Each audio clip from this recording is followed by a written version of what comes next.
Welcome and thanks for joining us on Real Investment News for your afternoon market report. I'm your host, Scarlett Fakar. Right now, the Dow is up over 400 points. NASDAQ is up almost 100, hit 100 a second ago. S&P is up 35. Wall Street's main indexes rose for a second straight session today, led by gains in technology and financial stocks. This comes after its worst week in 2 years due to fear of accelerating interest rate hikes. Now, 9 of the 11 major S&P 500 sectors were higher. U.S. 10-year Treasury yields hit a new 4-year high of 2.902 earlier this morning, but they are currently near session lows at 2.84%.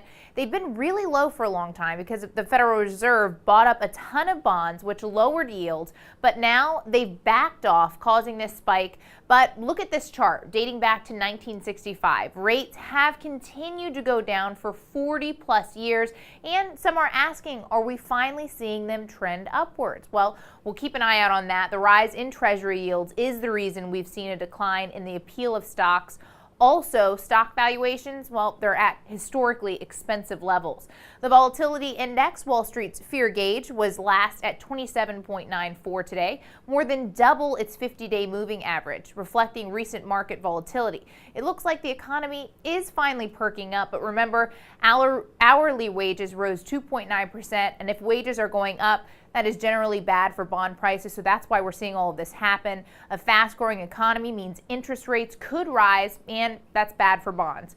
Let's not forget today's biggest story, though. President Donald Trump releasing a long-awaited infrastructure plan that asks the U.S. Congress to authorize $200 billion over 10 years to stimulate $1.5 trillion in improvements paid for by states, localities, and private investors. This is on top of the recent $400 billion budget deal unveiled last week.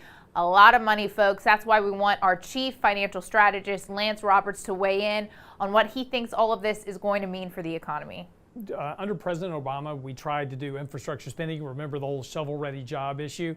Turns out those jobs aren't really all that shovel-ready. The important thing is, if you're going to do infrastructure spending, it has to be done on things that actually create a return over time.